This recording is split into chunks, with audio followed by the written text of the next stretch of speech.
Hi, I'm Chris Wilson from Grinding Gear Games. Welcome to the Work From Home edition of our Path of Exile announcement livestream. Thanks for joining us as we discuss all the details of the upcoming Path of Exile Scourge expansion, which releases on October 22nd for PC and October 27th on console.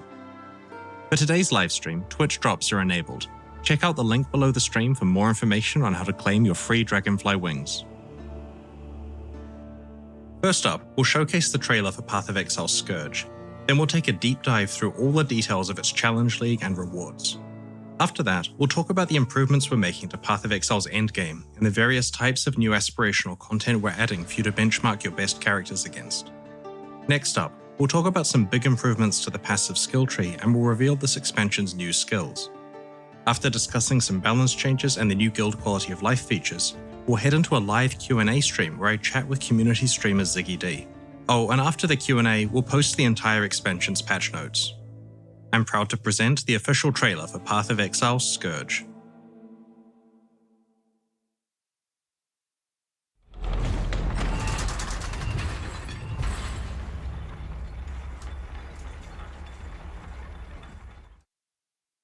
The day the demons found our world,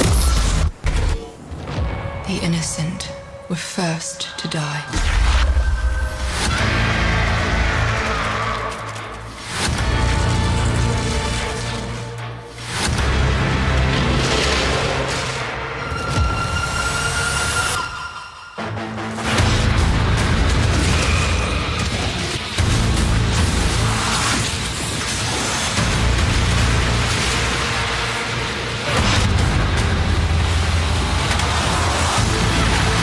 They approach your world, your Raycast. You must take the fight to them.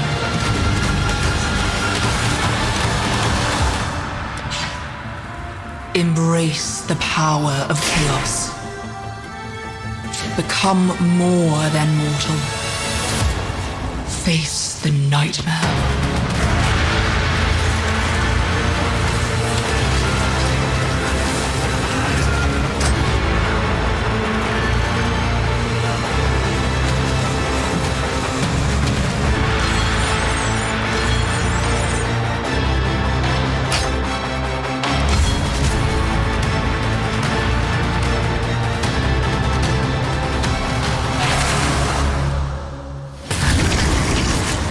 They are ravenous. They are endless. They are the Scourge.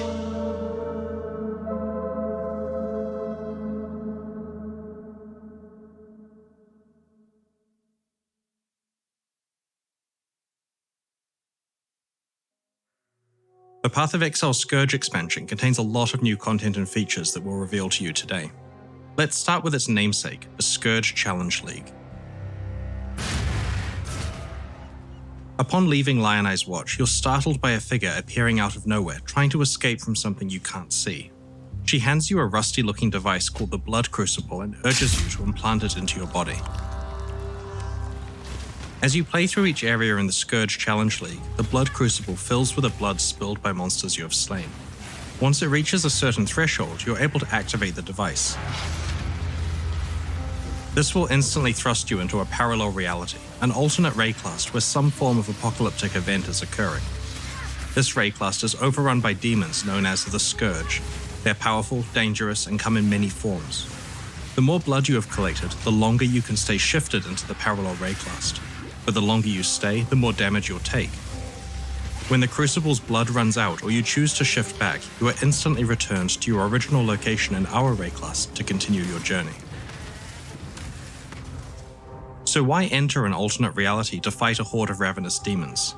The answer to that question is exactly what you expect from Path of Exile. You're not there to save the world, you're there to find cool items. You can put an item inside the Blood Crucible. While you are killing the Scourge, it absorbs corruption from the alternate Raycast and focuses it onto the item. After enough kills, your item is ready to transform. When it does, it becomes corrupted and gains a pair of Scourged modifiers. One of these is a beneficial mod and one is a detrimental mod. These Scourged mods are in addition to the regular explicit and implicit mods or enchantments on the item. There are many powerful beneficial mods available that can really improve your item. The detrimental mods can significantly raise the requirements of the item, penalize your character's stats such as resistances, or outright turn off various mechanics like the ability to deal fire damage or gain charges. The goal of the transformation process is to get a beneficial mod that makes your item a lot more powerful, while also rolling a detrimental mod that doesn't hurt your build much or at all. But if you get a combination you're unhappy with, then your item is not ruined. By putting it back in the Blood Crucible and killing even more monsters in the alternate Rayclust, you can transform it a second time, potentially getting a better pair of mods that overwrite the first. Equipment can be transformed up to 3 times, and each time it guarantees a minimum tier of beneficial and detrimental mods equal to the number of times it has been transformed. By the 3rd tier, you can start to get some very powerful effects. The Blood Crucible works on already corrupted items, so it's possible to add Scourged mods to items that you thought couldn't be improved any further. Talking about corrupted items, you're going to need a way to modify their sockets. While in the alternate Rayclust, you can find Tainted Chromatic Orbs, Tainted Jeweler's Orbs, and Tainted Orbs of Fusing, which work exactly the same as their regular counterparts but can only be used on corrupted items. Tainted Orbs provide a significantly easier and cheaper way of modifying the sockets on your corrupted items than the crafting bench does. While it's obvious that Scourged items can be among Path of Exile's most powerful endgame equipment, it's worth considering the huge impact that good Scourge modifiers can have on your run through the campaign. In our testing, we often manage to Scourge items that are far more powerful than leveling uniques. As you slay the Scourge and other monsters while shifted, the Blood Crucible gains experience and can level up. You can allocate its skill points in its own passive skill screen, which allows it to specialize in many aspects such as unlocking additional item slots, faster item transformation, better transformation outcomes, the ability to transform unique items, and so on. It's possible to eventually allocate every single one of the Blood Crucible skills, but it requires a lot of demon slaying. Scourge's endgame is one where you control the level of risk and reward, or as we like to say in the business, it has a lot of player agency. Once you're exploring the Atlas of Worlds, you may gain the ability to place maps in the Blood Crucible alongside your equipment. When a map absorbs enough corruption and transforms, it gains a beneficial and detrimental effect in the same way that a piece of equipment does, but can also gain a modifier that changes the behavior of Scourge League in that map entirely. After all, when you combine 2 types of alternate realities together, the results are bound to be unpredictable. Maps can be transformed up to 10 times, increasing their risk and reward substantially each time. When a map is transformed a second or subsequent time, there's a chance that the new beneficial or detrimental modifiers stack alongside the existing ones, enhancing their power, or a chance that new modifiers are added. Be careful not to transform your maps too many times, of course, as they may become too dangerous to complete.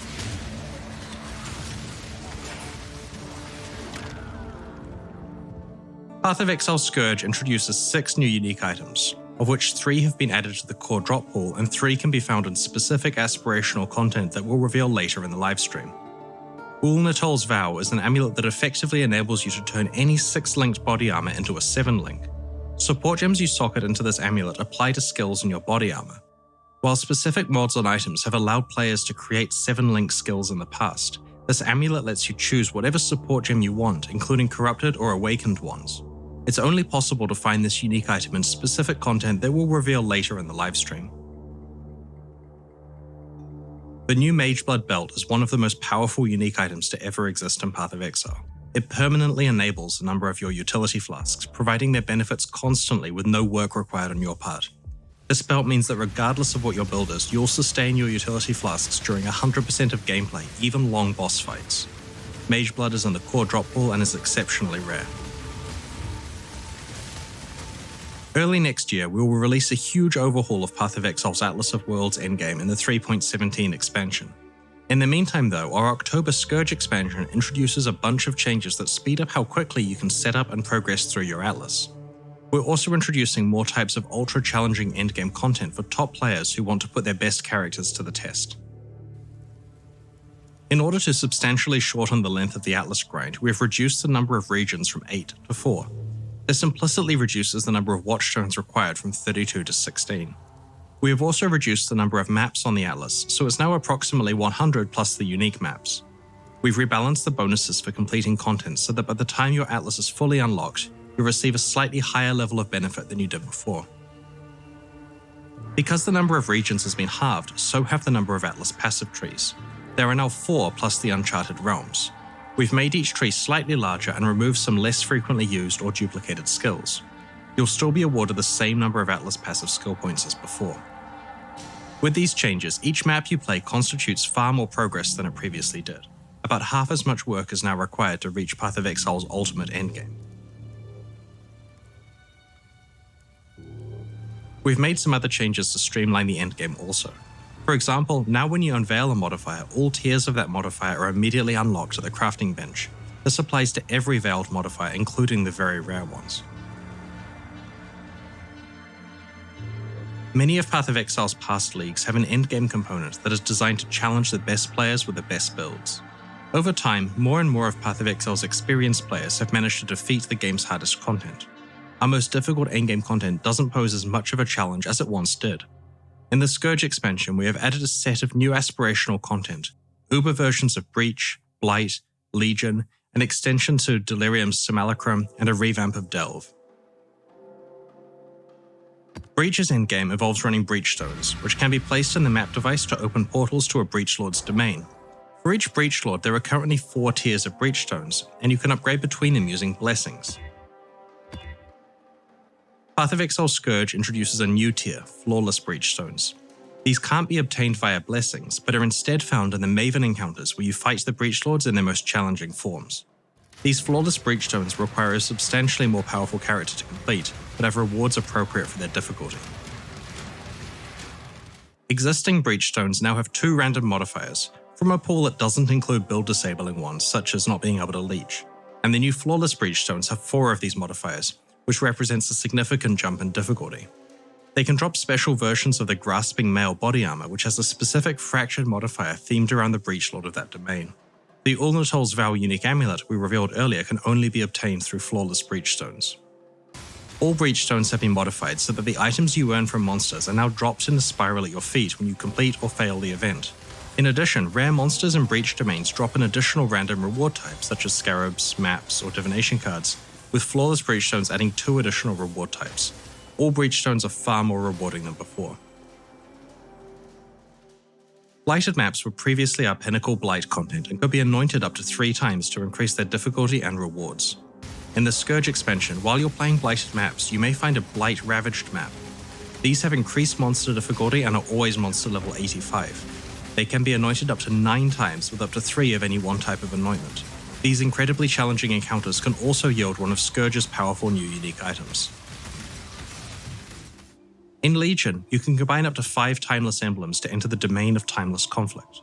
While playing the domain in this expansion, you can find unrelenting emblems, which can be mixed and matched with timeless emblems for a substantially more challenging and rewarding encounter. Delirium's Simulacrum encounter has been extended, with 10 additional waves of combat. As you can expect, these extremely difficult extra waves are very rewarding and feature escalating chances for a Delirium boss to spawn. With each wave you play, the Simulacrum now has increasing chances of dropping Cluster Jewels and past wave 20 Delirium unique items. Previously, you could only get a maximum of 1 Delirium unique item per Simulacrum, but now you can walk out with multiple high-value items such as Voices. Simulacrums not only represent a lot more value now, but also an opportunity to truly test your character against some of Path of Exile's hardest content. In addition, Delirium Orbs are now a lot more common, and Delirium's rewards have been improved due to less popular ones like Prophecy and Talisman being removed entirely. We've made quite a few changes to Delve in the Scourge expansion. The first change is that we have completely rebalanced the entire thing so it's just more rewarding and more challenging at earlier depths. In general, monsters scale to have more life but less damage than before. We've improved monster skills and bio modifiers to make deeper depths more challenging to go with their better rewards.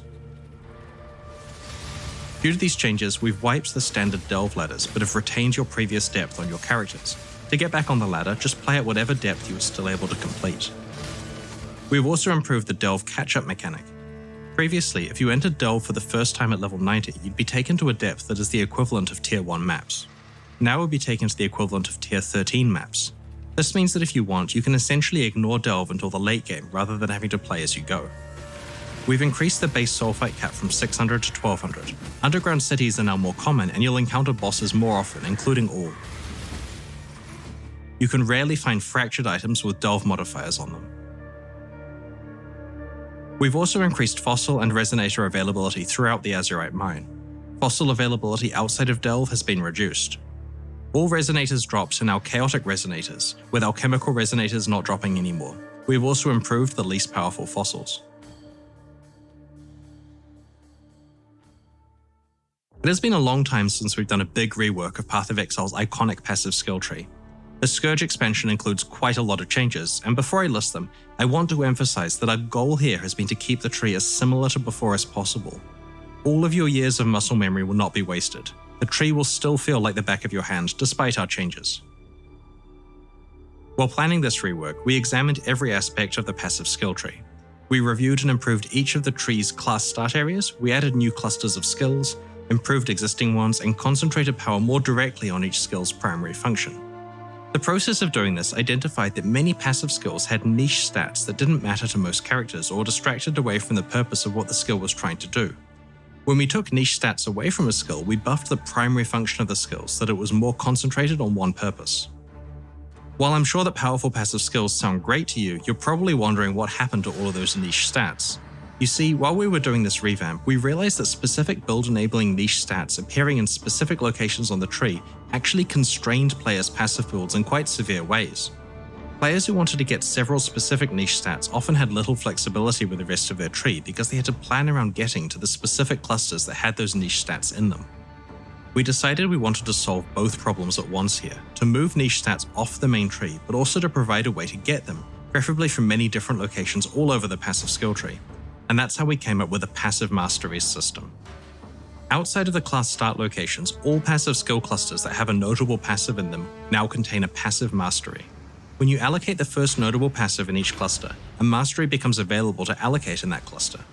When you spend a passive skill point on the mastery, you can choose a specific stat to gain. This list is shared with all the clusters on the tree that have the same theme, so you can travel to any of them to get the stat you want. As you allocate a mastery stat, it's crossed off the list for that theme. This mastery system has essentially let us add hundreds of powerful new notable passives that you can access from all over the tree. In addition to the stats that we moved into masteries when consolidating power on the rest of the tree, we got to come up with a bunch of new interesting niche stuff to enable even more builds. We've also rebalanced a few keystone passives, changed the locations of some, and added 6 new keystones to the tree. Overall, Path of Exile's passive skill tree is now a lot more powerful, with concentrated power coming from core passives, and a selection of build-enabling niche stats available on masteries for you to pick between.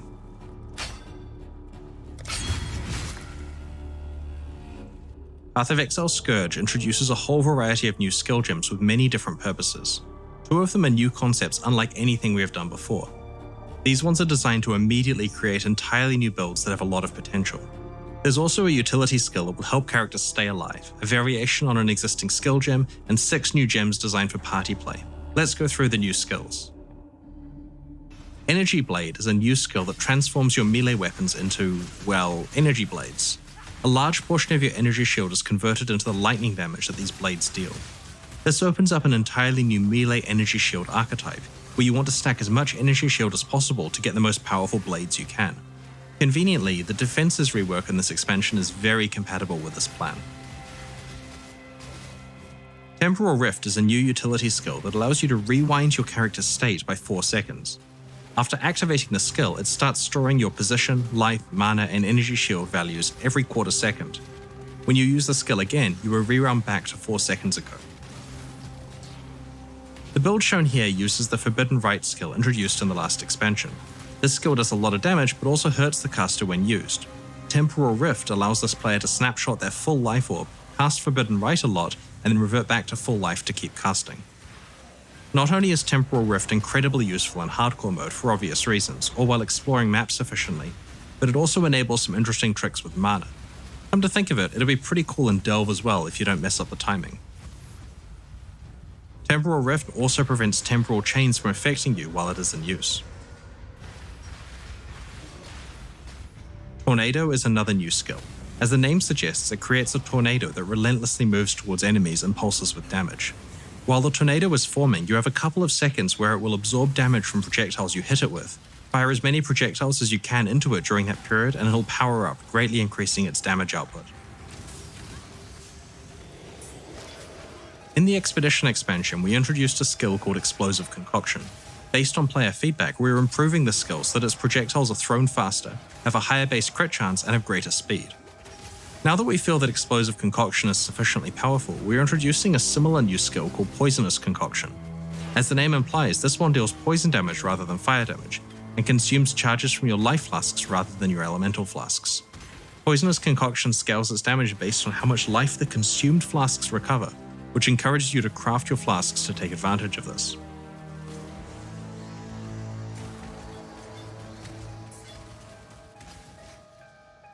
It's quite rare for us to introduce skills that only work for party play, but in the Scourge expansion we've created a set of 6 that function in similar ways but do different things. These link skills create a bond between you and a specific party member, providing a big benefit to them while they stay within range, but with the very important drawback that if they die, so do you. Soul Link protects your target by causing a percentage of damage they are dealt to be applied to your energy shield instead. If you have built a tanky character with a lot of energy shield, then you and your target will be protected by it. Protective Link grants your target a chance to block attacks that is equal to yours, and also grants some life gain on block to them. By default, the obvious use of this Link skill is to allow you to specialize in block, and then use it to protect an ally that is specialized in something else, like damage. But there are some cool tricks you might discover. For example, the Glancing Blows keystone passive doubles your block chance, but changes that so that you still take some damage from blocked attacks. In conjunction with Protective Link though, your target will receive your doubled block chance, but won't receive the drawback. Intuitive Link is socketed alongside a spell on your character, and that spell is triggered from your target's location when they hit an enemy. This could be useful, for example, if you have a party member who's cycloning through enemies, and you can trigger your spells from within those packs of enemies without having to get close yourself. There are 3 other Link skills that we will reveal closer to release. As this expansion does include significant nerfs to Aura bot characters who stack auras for the benefit of their party members, these Link skills give them a viable, more active playstyle. Link skills cannot normally be used with your minions, but we're adding a minion mastery to the passive skill tree that allows you to use Link skills with them. However, this has a high ongoing mana cost that is difficult to stay on top of.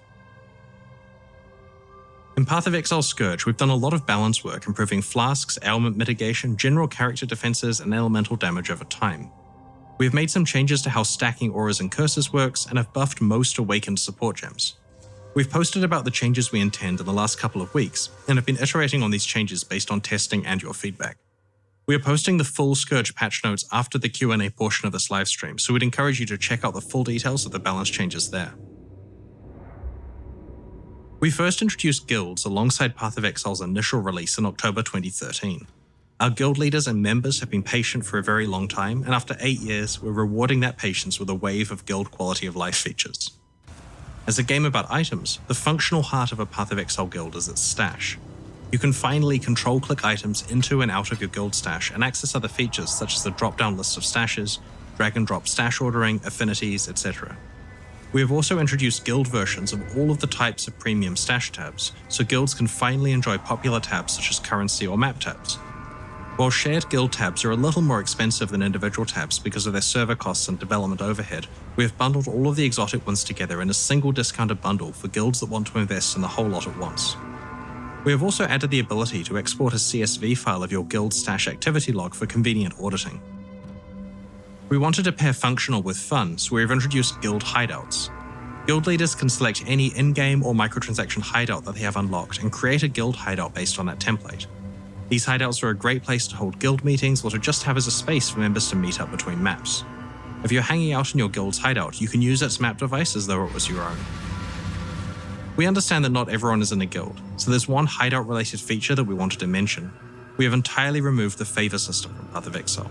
From this expansion onwards, all hideout decorations that could previously be obtained with favor are now available to all players in unlimited quantities, both personal and guild hideouts. Now, there's nothing stopping you from making the hideout of your dreams. We've also added a system that allows you to filter decorations by tag because there are just so many available to you by default now. Alongside Path of Exile Scourge, we're introducing the Expedition content from our last expansion into Path of Exile's core game, with a few adjustments. Expedition artifacts are no longer tradable items, which has two key effects. The first is that they are automatically collected as you complete expeditions, and the second is that all characters can now engage with the Calgaro merchants without having to feel that their best plan is to trade the currency away to other players who may use it more efficiently than them. It's a difficult decision working out whether to make specific items tradable or not, but we feel that on balance, this new approach will solve several problems with the system. It's also worth noting that the currency items that allow you to re-roll the vendor's inventories are still tradable. You'll start finding expeditions from Act 6 onwards. There's an 8% chance for a map to contain an expedition, and they can be further augmented through investment in the appropriate Atlas passive skill tree. As we move new leagues to core, we will replace outdated obsolete content. In this case, Expedition replaces Perandus. Details are in the patch notes.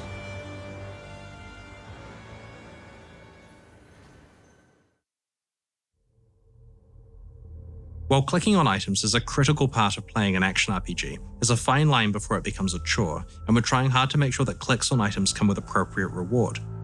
Expedition artifacts being automatically picked up isn't the only improvement we're making to reduce unnecessary clicks in this expansion. In order to make sure that each stack of currency items is worth a click, we're trying out a system where currency items drop less frequently, but in larger stack sizes. For example, Scrolls of Wisdom in the late game might drop 1/10 of the time, but when they do, it'd be in stacks of 6 to 14. This means that the click that you will make will gain you a much more meaningful amount of currency at once. We have applied this to many different types of currency items, and the effect of the system gets larger as you get further into the game.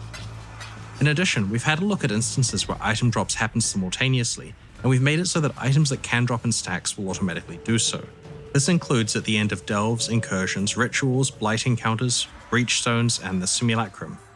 We have also applied this approach to many chests and areas like splinter drops throughout Path of Exile. Before we move on to our final announcement and live Q&A, let's have a quick look at the new set of supporter packs that are available right now to celebrate the launch of Path of Exile Scourge and help fund ongoing development of Path of Exile. Based on player feedback, we've increased the value of the $30 and $60 supporter packs by adding $5 worth of points to each one. This means that you now receive the full value of what you spend in points, with the new sets of exclusive cosmetic microtransactions on top. These include armor sets, weapon skins, portals, shields, and helmet attachments. The Ancient Dread pack contains an exclusive pair of wings, and the Intrepid Liege pack contains an exclusive pet. These new packs each have 3 value tiers that you can upgrade between within their respective series. Thank you so much for your support. Purchases of these supporter packs make expansions like Scourge possible. Shortly we'll begin our Q&A and we'll answer your burning questions, but first, we have another quick announcement to make. In the Expedition League, we teamed up with Twitch rivals to run our first ever Path of Exile Royale live tournament. This event saw our favourite content creators teaming up in pairs to compete for awesome prizes. We're excited to announce that following the launch of Path of Exile Scourge, we're doing it again. This time around, competitors will compete alone, but we've added a unique twist. Towards the end of the match, surviving players may encounter a brutal but rewarding boss fight, which could have significant strategic implications for how they play the match. There's $30,000 of cash on the line alongside some of Path of Exile's best microtransactions. Tune in on October 28th at twitch.tv/twitchrivals to see who will decimate their competition. That concludes the reveal portion of this livestream. Keep an eye on our news next week as we reveal more details about the Scourge expansion. In the meantime, these reveals are already live on YouTube for you to link to your friends in case they missed the livestream. Please do so and join us as we battle the Scourge alongside you next week. It's now time for the Q&A. If you have any questions about what we've shown you today, please get them ready because I'm about to be joined by Ziggy D as we answer your questions from Twitch chat, and after that, we'll be posting the full Path of Exile Scourge patch notes.